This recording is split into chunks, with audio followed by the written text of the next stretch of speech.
Well, good afternoon. I'm Angie Dorsch, the Executive Director of Equal Justice Wyoming, and I'd like to welcome everyone to today's webinar. Our webinar today is Pro Bono Service Anytime, Anywhere, and you'll get an introduction to the new Pro Bono website, wyoming.freelegalanswers.org. We're hosting this CLE as part of National Celebrate Pro Bono Week, which is October 23rd through 29th this year. And I want to thank all of the attorneys that generously donate their time and talents all year long in undertaking pro bono cases through our volunteer lawyer program. We sponsor monthly free CLEs to help provide training and support to attorneys. We hope after today's CLE you'll consider signing the pro bono pledge and volunteer to take a case through our volunteer lawyers program. We hope after today's presentation you'll also want to sign up to answer legal questions on the new website. If you volunteer to take a case from us, you'll be covered by Equal Justice Wyoming's professional liability insurance at no cost to you. We also provide you with access to our pro bono portal, which has legal resources and forms, as well as our CLE archive. We can also provide you with a mentor attorney if you take a case outside your normal practice area. As an added benefit, you can also claim CLE credit for your pro bono work. 1 hour of credit for every 2 hours of pro bono for up to 5 credits per year. So after our webinar today, again, please consider signing the I'll Do One pledge. So we have a couple housekeeping items before we get started on the webinar. All participants will be muted throughout the presentation. You can submit questions at any time by typing them into the question box on your GoToWebinar control panel. We'll try to reserve a few minutes at the end of the presentation to answer those questions. You can also access the materials for today's presentation under the Handouts section on your GoToWebinar control panel.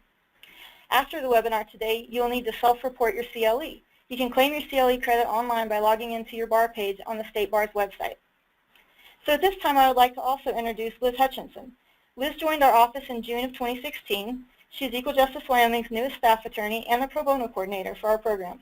Liz came to us after completing a term clerkship at the U.S. Court of Appeals for the 10th Circuit with Judge Greg Phillips. Before clerking with Judge Phillips, she served as a term law clerk to Justice Hood of the Colorado Supreme Court. Liz graduated the Order of St. Ives from the University of Denver Stern College of Law in 2013 and was a high school teacher in San Francisco Bay Area before beginning law school. So at this time, I'll turn the presentation over to Liz. Hi, everyone. I am just so excited to be on the call with all of you today, and I just want to thank you all so much for taking the time out of your busy schedules to join us, even if it is for the CLE credit. And we're very grateful for your time. So before I begin, I'd like to just give you a brief agenda and outline of what we plan to do today. So first, I'll provide a brief introduction to Wyoming Free Legal Answers, kind of introduce why we started this, kind of a little bit of the background with it. We'll then turn it over to a short video prepared so that you can get a better glimpse into the website itself. I'll then jump back and hand it over to Angie, who's going to share a little bit more about the changing legal landscape that we're seeing today and why something like Wyoming Free Legal Answers and honestly our pro bono programs generally are so very much needed today more than ever. I'll bring it back then to our ethical framework and talk about how pro bono fits into Wyoming rules of professional conduct, and also then close out with ways that we practically are able to be involved and give back with our special skills and talents as attorneys, and how we also support our pro bono attorneys who may be volunteering in areas of law in which they don't practice on a day-to-day basis.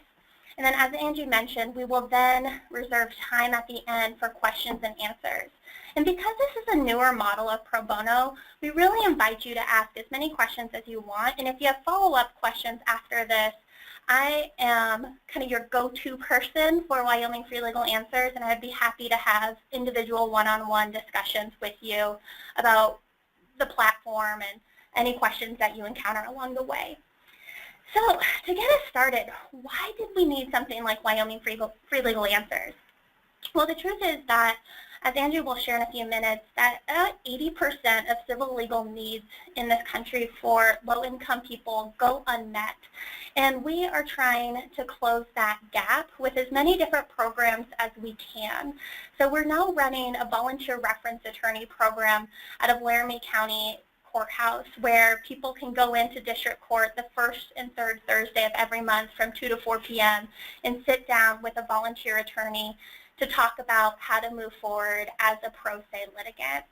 We're just launching that same program in Casper next month. The first date will be November 3rd for that. And then in addition, we run our walk-in clinics and our pro bono program where we match people with one-on-one attorneys.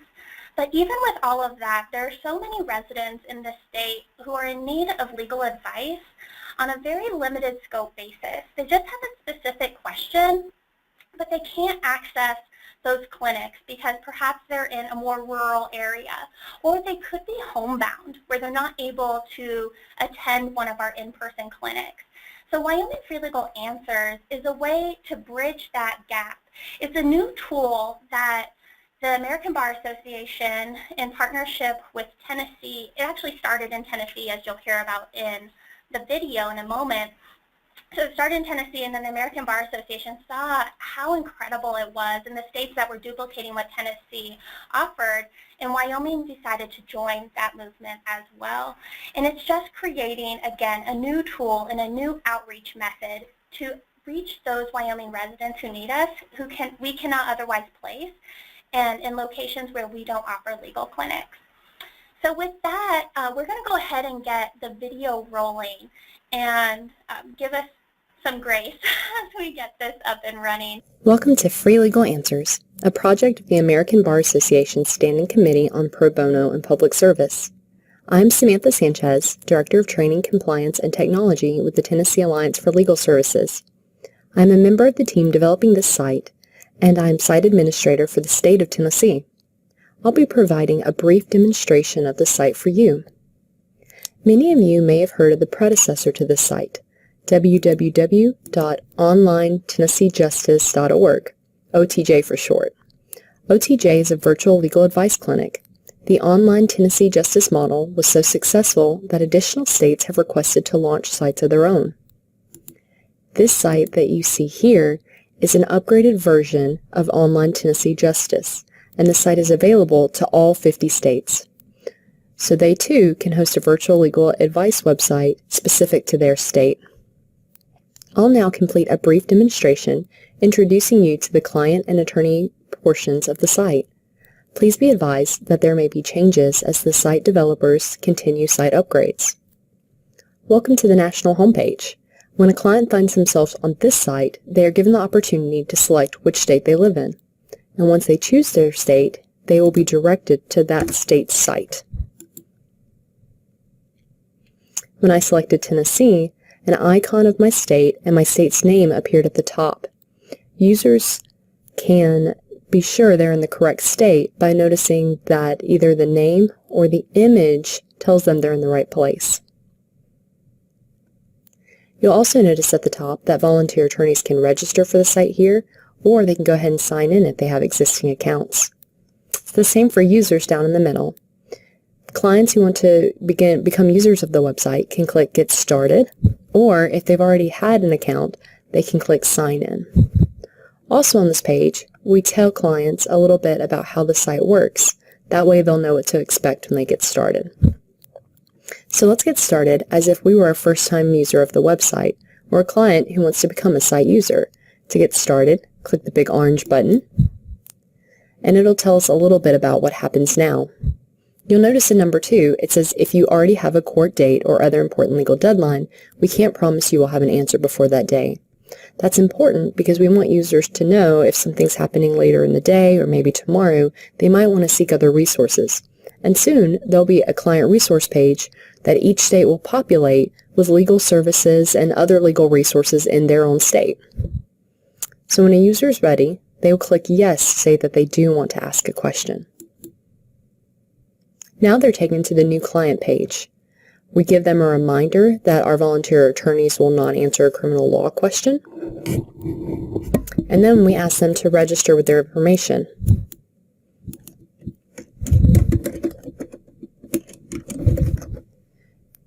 Users provide us identifying information.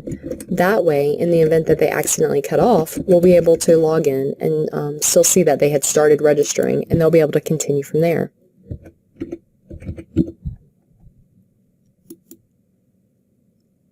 Now, users are taken to a new client information page that is optional.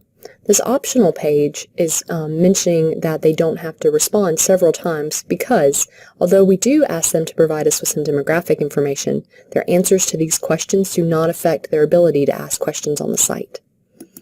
In fact, they can choose to answer or select I'd rather not, and they can even skip all the way down without filling in a single answer and click Next. Once they click Next, they're taken to the user agreement, and this is where they can agree that they are going to follow the rules of the website. They can click I agree here and Next in order to continue with registration. They're taken to the screening page. The screening page asks questions that determine whether or not they're eligible to use the site. Their first screening question is how old they are. They must be 18 or older to use the site. We ask if they are currently in jail or prison. At this time, if someone is currently in jail or prison, they are not eligible to use the site. We made that decision because many times those in jail or prison are asking about their criminal legal issue, which, as you know, this site only answers civil legal questions. We ask about the number in their household to help them determine what their total household income is. And then we ask questions to help determine whether or not they make over our income screening. Our income screening is at 250% of the federal poverty population. So if someone selects an answer that makes them ineligible for the site, once they hit Next, they will be determined to be ineligible, and they will be taken to a page that is completed by their state of other resources they could maybe use, such as lawyer referral services or modest means programs. However, since the answers I provided will help us create an account, when I click Next, I'm taken to the Secure Your Account page. For time's sake, we'll skip answering these questions and we'll move on to an account that's already been created. Alright, we have logged into an account of someone who's already created their user account and asked a question. If this were a first-time user, they would have a little box letting them know they have not asked any questions. Since this person has asked questions with the site before, you can see that their previously asked question is listed here. Let's go ahead and see what happened when that person asked their question. They provided information, they gave their question, and they got responses from the attorney. As you can see here, when their question was marked as closed because it received a final answer, then they were given a survey link in order for them to go on and tell how they felt about using the site. We also provide a survey to users 30 days after they had answered their question to see how the advice they received affected their legal issue and what was the outcome. We go back to the home screen.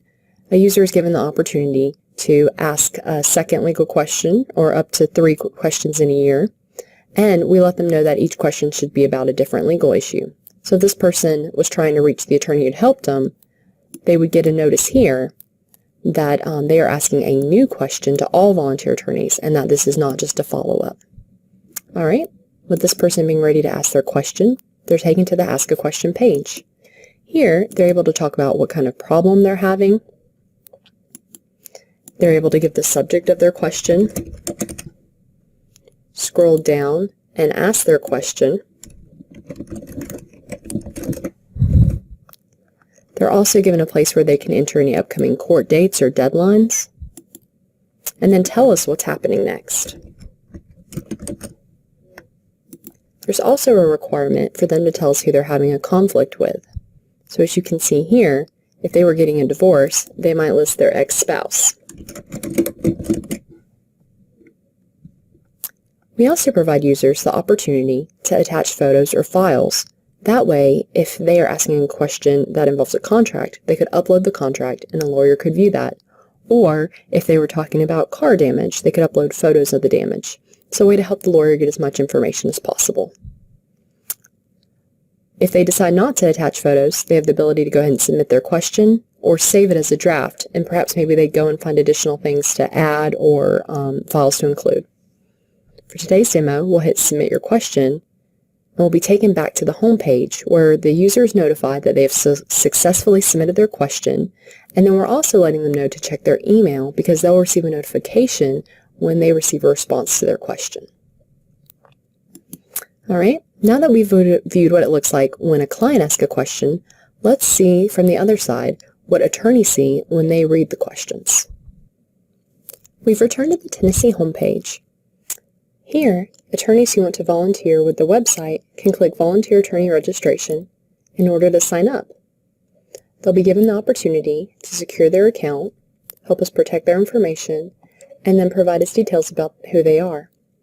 An important thing to note is that when attorneys provide their bar number, that is provided to site administrators in order for the site administrators to confirm that those attorneys are licensed in the state that they want to volunteer with. That's very important because any volunteer with the site must be authorized to provide pro bono advice in the state that they practice. Now what we're going to do is move over to an attorney who has already signed up with the site in order to see what their questions look like. We're going to log in as an attorney who's already registered, and when they click Login, you'll notice they're given a reminder that they must be authorized to give pro bono in their state. If the attorney says no, their account will be disabled until they are again authorized to provide legal advice. But if they say yes, they'll be taken on into their personal queue. Also on this page is all the available question queue, which is all the questions that are posted to the website. We'll start with the available question queue. This is where the question that we just asked has been posted. You can see our subject line, who we listed as our opposing parties, and as the attorney, I can click Preview to see details about this question. If I decide that I want to see the question in full, when I click See Full Question, I am taken to the page where I can get all the details that the client provided when they registered. By clicking I want to answer this question, I'm taken to a page where I can either answer the question now, later, or maybe I made a mistake and want to return the question to the queue. So I'm going to click Answer Later. And when I do, you notice that question is then put in my personal queue. We'll scroll down and look at the available question queue again to see the neat features about it. Some of the features that are helpful for the personal queue are things like sorting, or you can put the most important questions to the top. Those are ones with upcoming legal deadlines or ones that have been posted to the site for a long time. You can also filter the different categories that questions can be asked in. That way you only see questions that are relevant to the topic of law you practice. So we saw to preview a question, and we can notice our subject, opposing parties, that category, etc. Now let's go back and look at a personal queue.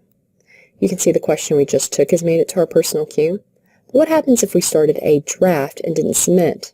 In that situation, we see a draft box that lets us know that the question that we started to answer, we have not submitted the answer to it yet.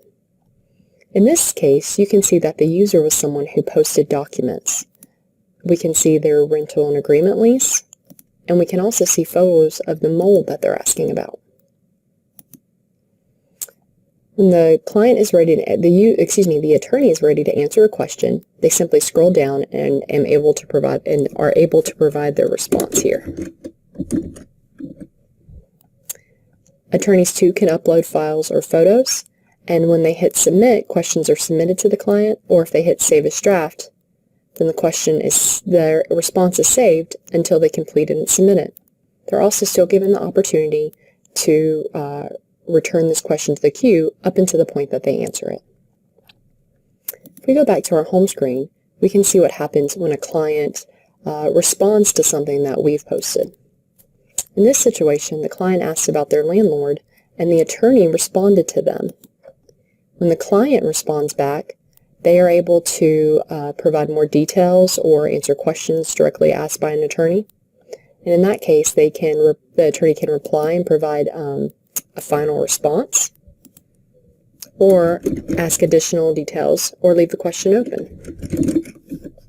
Since this attorney is providing a final response, we'll hit submit, and then once the question has been submitted, we have the opportunity to close it because we've provided our final response. Attorneys are notified that the question has been closed. When they return to their home screen, you can see that question is now out of their queue. It's been moved over to question history because it's a previously answered question. Other things on the attorney homepage are the profile.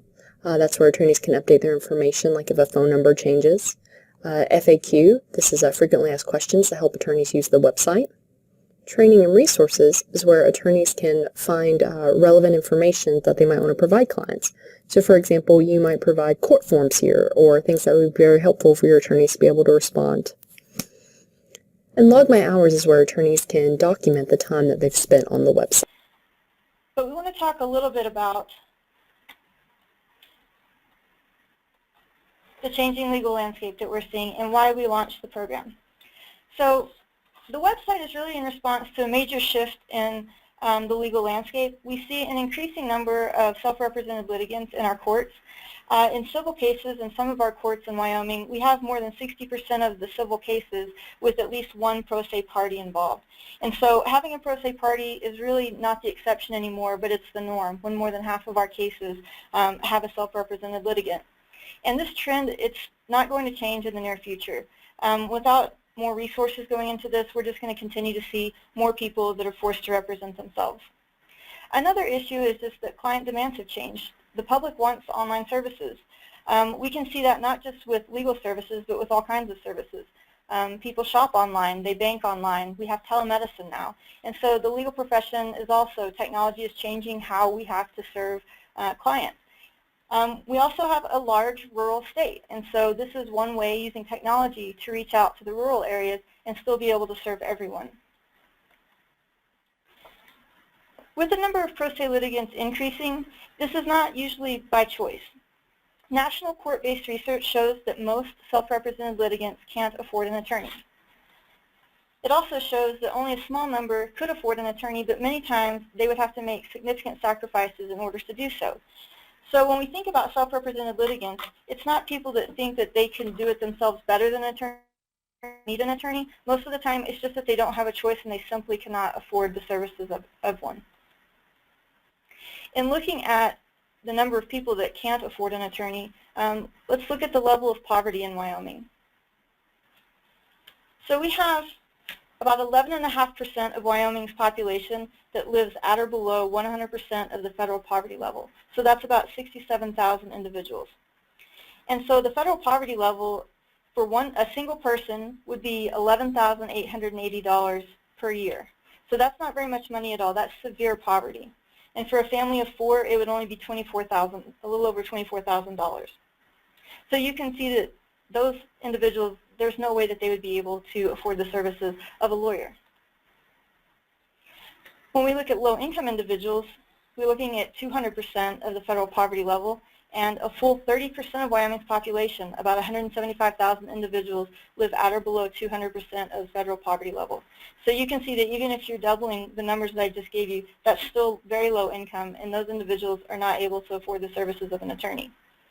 And so the website that, as you saw in the video, it screens for eligibility, and the site serves people who really are in need of services and don't have any way that they can afford those services. So depending on if people have means or not, there's a disparate impact on how much availability they will have to legal services. You can look at, in Wyoming, we have one attorney in practice for about every 250 Wyoming residents, but we only have one legal aid attorney for about every 7,500 poor Wyoming residents. So you can see that the need is going to far outweigh the available resources.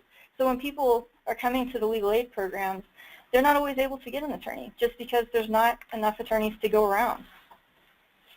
And so how are we delivering services to low-income individuals? Well, usually the first place that people go when they're looking for services is they go to one of the legal aid programs around the state. We have various legal aid providers. We have a hotline, and people can call and make an application. But literally there are thousands. The hotline receives about 4,000 calls a year for legal help.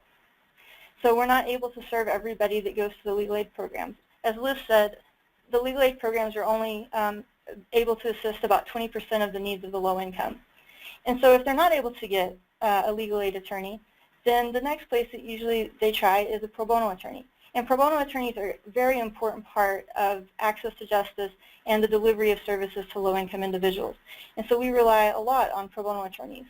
But even if every attorney in the state took one case every year, it still wouldn't meet the demand that's out there from low-income individuals. And so that's where people turn to becoming pro se litigants. They have to represent themselves in court. And that's where really limited scope representation and access to legal information and advice is very important. Pro se litigants that don't have any support or assistance, they're usually unprepared when they go to court, or they're ill-prepared, and they take a lot of the court's time. It's very inefficient for the courts to have to deal with unprepared pro se litigants, because the litigants aren't sure how they are supposed to move their cases forward, and so there takes much more time than a case with an attorney on it, or a case where the pro se litigant has had advice and knows what they need to do next. So we really want to have better prepared pro se litigants to help the entire justice system be more efficient. And so as attorneys, we do have some ethical obligations to try to bridge this justice gap. So I'm going to kind of shift gears a little bit and talk about, so what does that mean to us? So Angie did a great job kind of painting a picture of the legal landscape in Wyoming, but then we have to say, what is our role as a legal community to bridge that gap, or is that our role? And as a community, the Wyoming Rules of Professional Conduct were drafted in a way that I think speak to that very matter-of-factly. In fact, as the preamble suggests, it is part of our professional responsibility and our professional obligation to work to close the justice gap. And of the preamble, I just want to highlight the last sentence that we have there, which is all lawyers should devote professional time and resources and use civic influence to ensure equal access to our system of justice.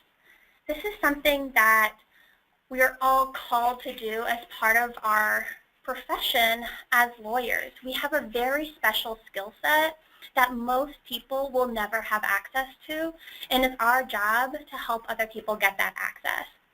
And our goal is to create Wyoming Free Legal Answers as an easy way to get involved within our larger commitment to pro bono. It's kind of like the easy button for pro bono, because you can do it from literally anywhere you have Wi-Fi access, which is great. So how do we, sorry, we're trying to get to the next slide. How does this fit within our rules? So Rule 6.1 actually says that it's a professional responsibility to tender at least 50 hours of pro bono legal service per year. So what is pro bono work? I think it's a phrase, pro bono work, that gets thrown around a lot, but it's actually when you take on a case without any expectation from the very beginning that you will not be paid for those services. Now that said, we do have a reimbursement program through the Wyoming State Bar so that you can actually get up to $1,000 back per case that you take for travel expenses or other related costs that you incur as a result of your pro bono work. And you also get CLE credit for it.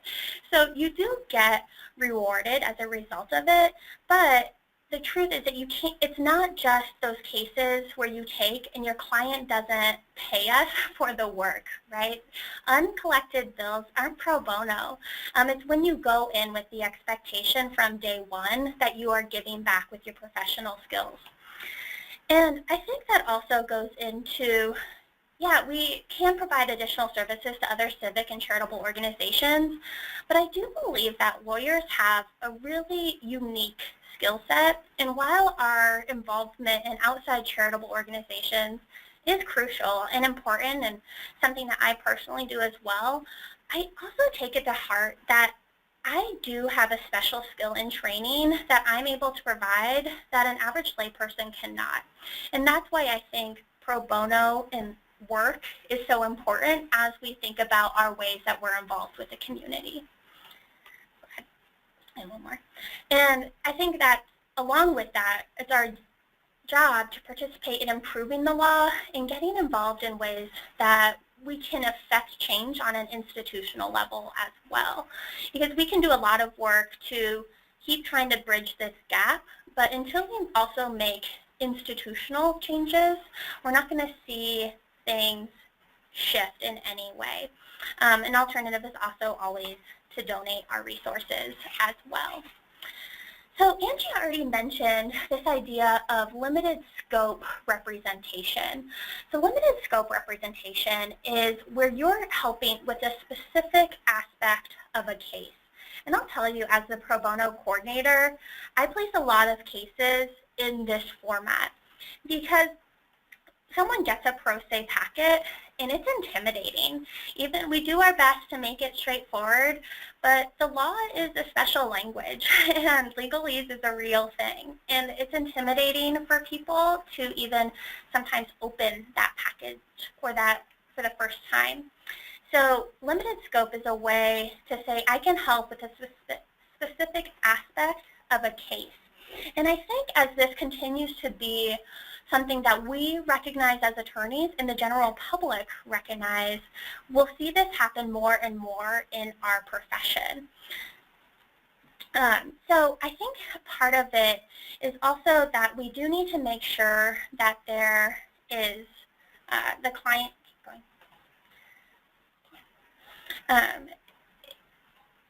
that there's a larger need that we can meet with full representation.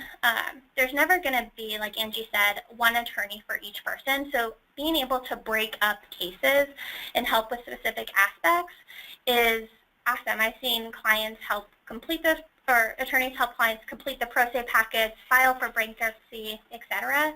And Wyoming Free Legal Answers fits within that framework. It's all limited scope representation. So limited scope representation really helps bridge the gap in our justice system. So on the one hand, you'll kind of see the spectrum here. And Angie, feel free to jump in at any time with this. This is a gap of when we see no representation or we see people Googling how to do things without any understanding. It's like when we go to WebMD and try to self-diagnose our medical needs. We can't do that in the same way that other attorneys can't, or non-attorneys can't go to self-help legal resources and understand them in a way without some context being provided. And Wyoming Free Legal Answers tries to, again, bridge that gap by assisting with pro se resources to walk people through it and provide that limited scope representation. Right, and it really is about the spectrum of services. We would like everybody to have full service representation, but absent that, we would, it's nice to have another option that's in between no representation and that full representation, and that can really be helpful. I mean, just a little bit of information that our volunteers give at our volunteer reference attorney program and through our clinics, that really helps people along the way in resolving their legal issues. So the limited scope representation can be very important. So I've seen about 3 different types of limited scope representation in my short time here at Equal Justice Wyoming. So the first is that providing advice and counsel on a particular issue or issues. That's where you see our walk-in clinics. That's Wyoming Free Legal Answers. Those are where we are explaining what to expect or kind of the nature of a case. The second way I see it is assisting in drafting and reviewing pleadings or other documents. Again, I'll tell you, I've seen so many clients just so grateful for having help reviewing a pro se packet that they tried to complete but just need to ask specific questions about that. Again, that's where our clinics and also a volunteer reference attorney step in there. And the third way is making a limited court appearance. Sometimes just appearing for those court dates really helps someone just not be quite as afraid as they walk into court the first time. And the one thing I will jump in on that, so the 2 ways that you'll be providing assistance through the Free Legal Answers website would be providing advice and counsel and also maybe reviewing pleadings or other documents that the clients might send through that. You wouldn't be making a limited court appearance, but I do always want to mention that anytime that an attorney through limited scope representation wants to make a limited court appearance, they have to file that notice of limited appearance the first time that they're making an appearance or they are making a general appearance. So I just always like to remind attorneys that they need to file that notice with the court. Yeah, absolutely. Great. Awesome. So where does this fit in with Rule 6.5? So again, the legal advice clinic setting or the limited scope requirements does change our conflict check obligations.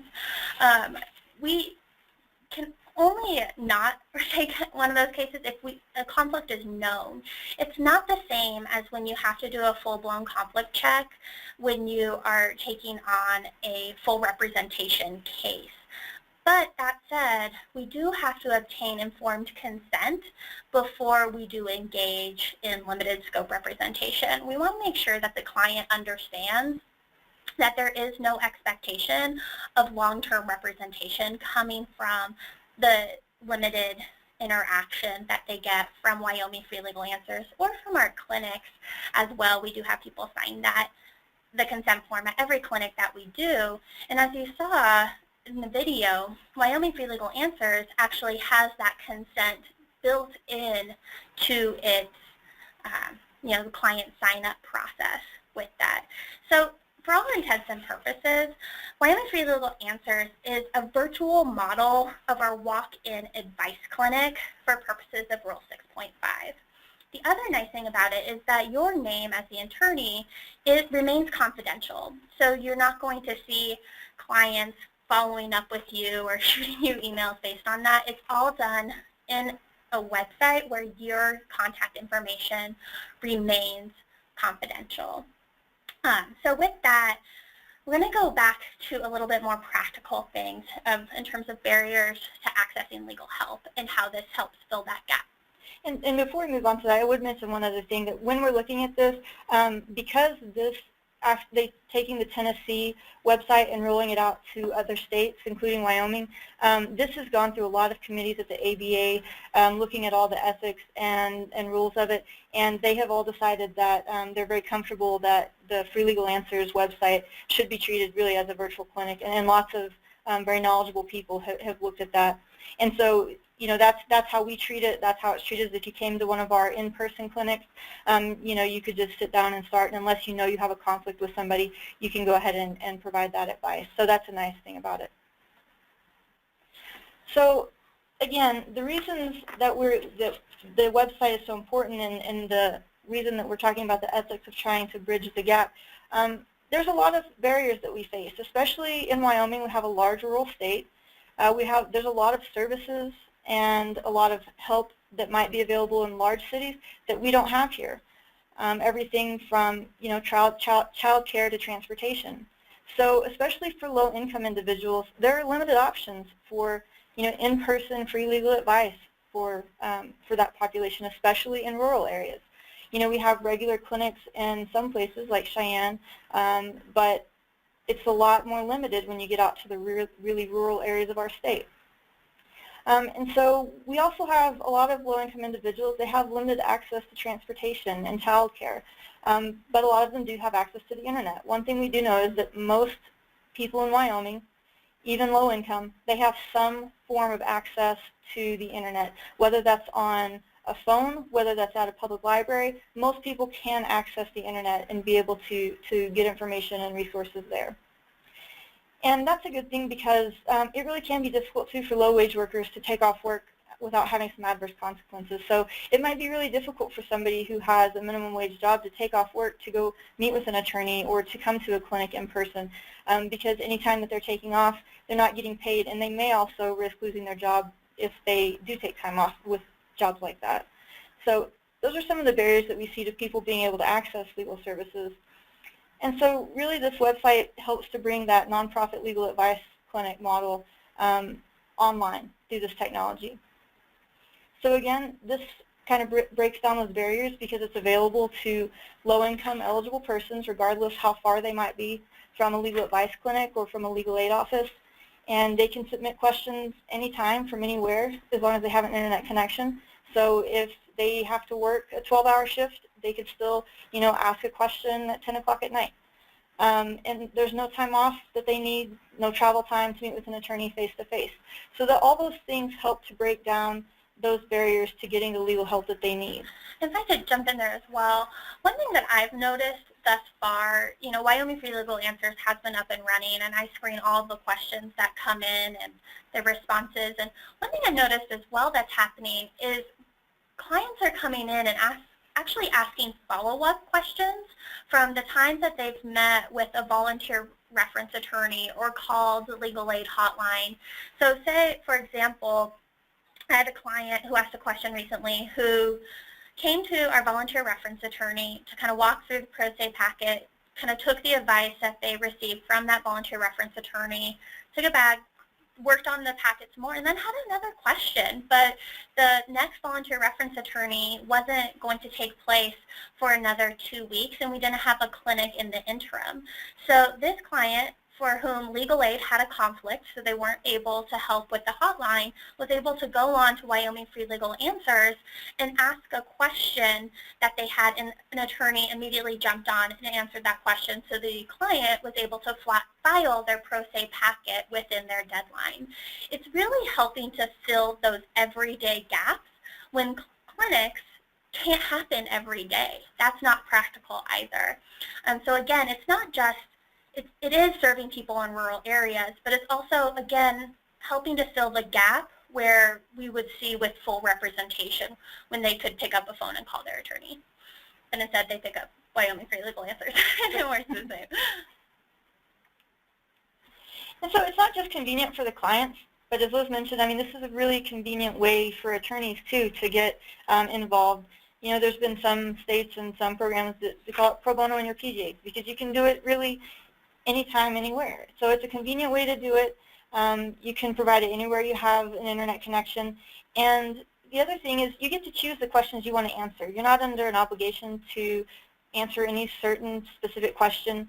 So you can preview the questions first and decide if that's something that you want to answer or not. You also tailor it to you and how much time you want to donate. You know, if you want to donate time just to answer one question a month, or if you want to spend more time and set aside, you know, an hour a month to do several questions. However much you can donate, that's up to you, and you can tailor the experience to what you have time to do. And really, though, you do really get to help people that are in, because so many people, they just don't know what to do in their case, and they really just need a push in the right direction or a referral to the right resources so that they can move forward with their case. Yeah.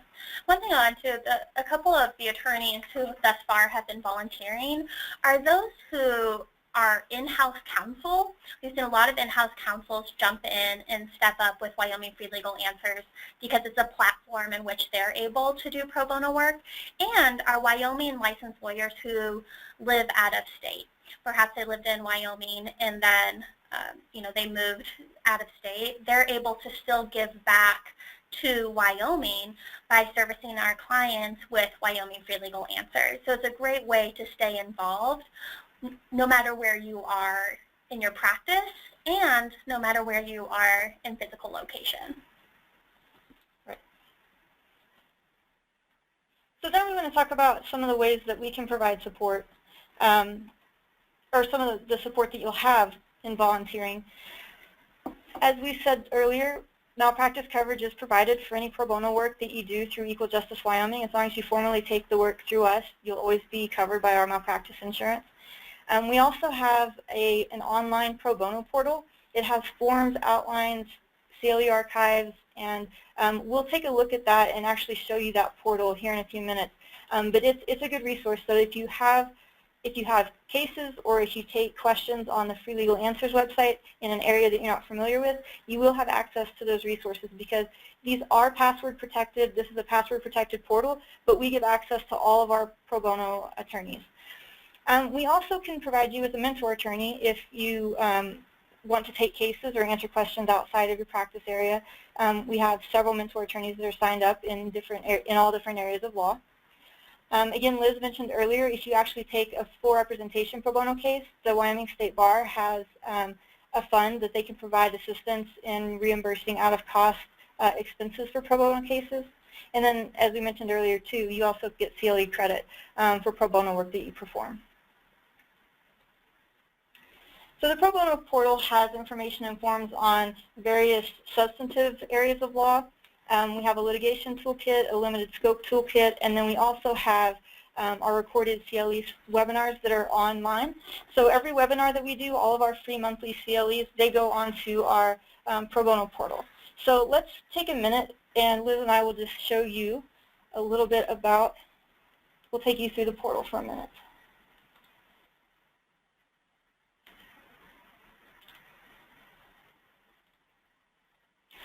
So to go to the portal, you can go to probono.wy.gov, or from our main page, you can also enter the portal through here.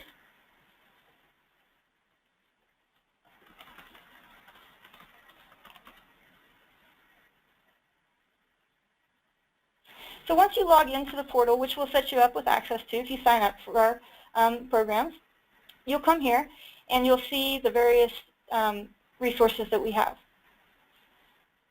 So here on the right-hand side, we have an archive to all of our CLEs, and it also includes all of the handouts and resources that go with those. So you can see that we have quite a few different CLEs on substantive topics.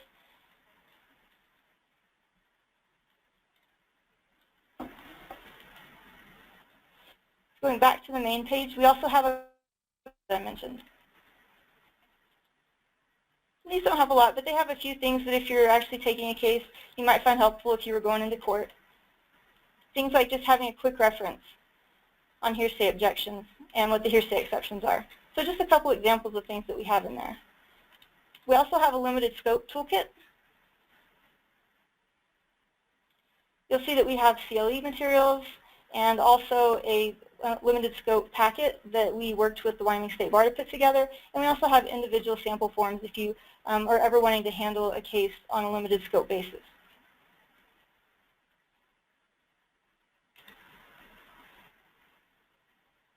In addition to that, you can see that we have substantive areas of law that we also have resources. So say you get a housing question or a housing case and you don't know anything about public housing benefits. You can go into the different areas of law and see that we have quite a few different resources there. We have summary materials, we have CLE materials, we have some forms, and then we also have some really helpful articles that have some in-depth information in there. So these are all great resources that you can go and look at. Also, some of the areas of law, we have sample pleadings. So you can see, for example, under expungement, we have a petition and order sample for each of the different types of possible expungements. So if you sign up for the free legal answers or for our pro bono program, we'll give you access to this, and I would encourage you to actually get in there and look and see all the different resources that are available. Is there anything else that you wanted to show on the pro bono portal, Liz? I don't think so. I think you did a great job, and I want to make sure we have time for questions. So let's go back.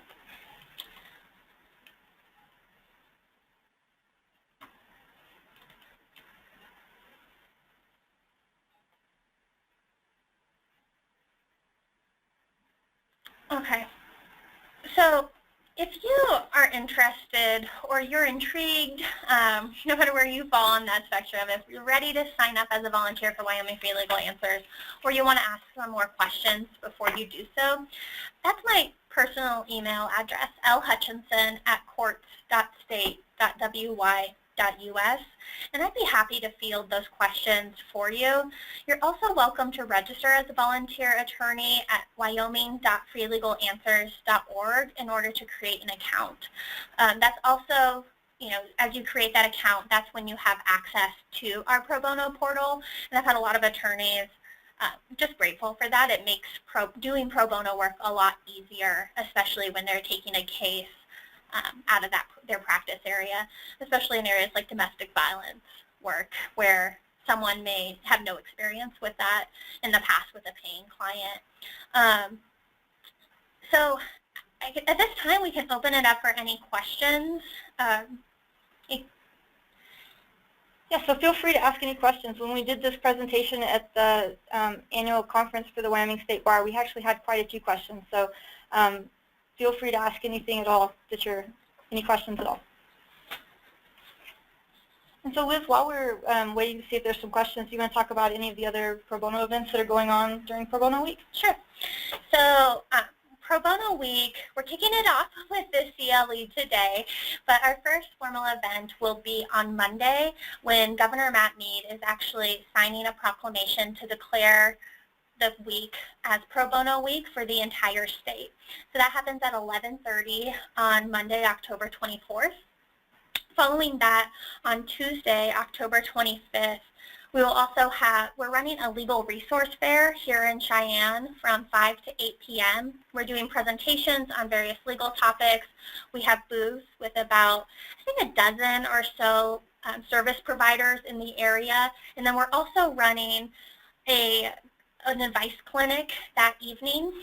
We're also that night have a clinic in Rock Springs that Danielle Schumacher out in Rock Springs is organizing, and that should have gone out to the entire Sweetwater County Bar Association if you're interested in volunteering for that. On Wednesday, we have similar walk-in clinics in Laramie at the University of Wyoming, so the Albany County Bar should have received information about that one. And that night, we also have one in Sheridan County that Christopher Sherwood is organizing in Sheridan, and we are taking volunteers and clients for those. On Thursday, we're organizing a pro bono happy hour. Justice Fox is going to be joining us, and it's just an opportunity for us to thank all of you, honestly, for the work that you do throughout the year. And then next Friday, we're running another CLE at noon, just like this, except focused solely on ethics. So you do get a full ethics credit, and Mark Gifford is going to be joining us for that one. The Wyoming Lawyer article just went out with all of the other events, so go ahead and check out the Wyoming Lawyer if you have any questions about that. All right, so it looks like we have a few different questions here. You want to go first? You can take the first one. Okay, so the first question is, do you need additional mentor attorneys as well? And the answer is yes, all the time. Especially, you know, for example, I had a newly admitted attorney sign up to take a case with us, and she's never taken any case, right? This client, and matching her with a mentor attorney is really important. So if you are an experienced lawyer and interested in volunteering as a mentor, it's a fantastic way to give back, which is great. So our next question is, how do you avoid conflicts when the question submitter can provide documents or information? So the way that the program works, you'll be able to see you'll have the name of the person that's asking a question and the name of the opposing party. That will be part of what you'll see in the preview before you ever look at the actual question. So if you see there that you know you have a conflict, then you wouldn't select that question to answer. But otherwise, the conflict rules are relaxed because under the 6.5, you're not required to do a full-blown conflict check if you're doing a nonprofit legal advice clinic sponsored by a nonprofit, which this would fall into that category. So looking at that, that rule 6.5, that's what relaxes those rules and allows us to have in-person law nights as well as this online virtual law clinic. Okay. The next question is, do you keep track of hours online? And the answer is no. We don't keep track of the hours for the attorneys. That's something that you would want to track for yourself so you can get your CLE credit for the hours that you spend on Wyoming Free Legal Answers. And Liz, is there a place on the Wyoming Free Legal Answers to actually submit the hours that they keep track of them, but can they put them into the site? I don't know. Okay. Do you know? Yes, they can. Okay. When a lawyer goes, this is Elisa, and when the lawyer goes to log out, it will ask them if they want to submit their hours. You are not required to, though. Gotcha. Great. So the next question, are you aware if full-time government lawyers are allowed to do pro bono work, elected prosecutors, for example? So that really depends on what area and what the policy is for that government department. There are some that are allowed to, and there are some that are not. So I think that going to the supervisor and finding out, I think that would be the appropriate way to go. We do have, if there's any government agencies that are interested in putting in place kind of policies or procedures for how their attorneys can handle pro bono work and what pro bono work they can do. We have a lot of information about and sample policies that have been put in place by government government agencies at both the federal and from other state levels. So it would just be something you would need to check with because it does differ from government agency to government agency. But we hope that, we would encourage all the government agencies to allow their attorneys to do pro bono work. Right. Yeah, and we do have some government attorneys who do pro bono work with us, and then we have other ones who aren't allowed to, so it just depends. Right. Okay. If people are asking for legal assistance in our community, and we do not know if they qualify for free or lesser fee assistance, where can we direct them to find this out? They can always call our office, and we can screen them. We can also direct them to the legal aid hotline and kind of take in their income and asset information in order to be able to qualify that. And for you, for example, if someone's coming to you and asking you to do a pro bono case, we'd love to take that through our office so that you are covered with our malpractice insurance, you have access to our pro bono resources and all that, so you get the full support that you need, and then that we also then ensure for you that they meet the requirements. Angie, are you aware of anything else that they would, like where the federal poverty line charts are? So I think the best thing to do is actually send people to either the hotline to get screened or online to our website so they can see all the different legal aid providers, because there are different grants that the different legal aid providers have other than the grants that we provide to them. So some of them have specialized grants that allow them to do special work on certain things, like a higher income level to help people with tax issues or a higher income level for seniors. So really, if you think that they might qualify, just having them contact and be screened to see if they are. And usually the first place we try to send people is either, like I said, the Civil Legal Aid Hotline that we fund, which is 1-877-432-9955. And you can also find that the hotline number as well as all of the legal service providers that we fund on our website at equaljustice.wy.gov. Great. And the next question is, what about retired attorneys? Yeah, as long as you have a valid law license and active status with the state, or can they be emeritus? Yes. Okay. So yes, no matter your active status, if you have a law license in the state of Wyoming, you're able to volunteer with Wyoming Free Legal Answers. And at our clinics, we do have a lot of attorneys who come in and volunteer and do pro bono work with us in that way as well. Yes, some of our best volunteers are retired attorneys. Yeah. I think it's a great way to give back. Yes. Well, I don't see that we have any other questions, and we're almost out of time. So again, as Liz mentioned, we will have another CLE next Friday over the lunch hour. It will be an ethics presentation with Mark Gifford. And then also mark your calendars for our November webinar, which will be a Divorce 101 CLE presented by Donna Playton, and that will be on November 18th over the lunch hour. So we hope that you will join us again, and thank you for joining us today, and have a great weekend. Thank you. Bye.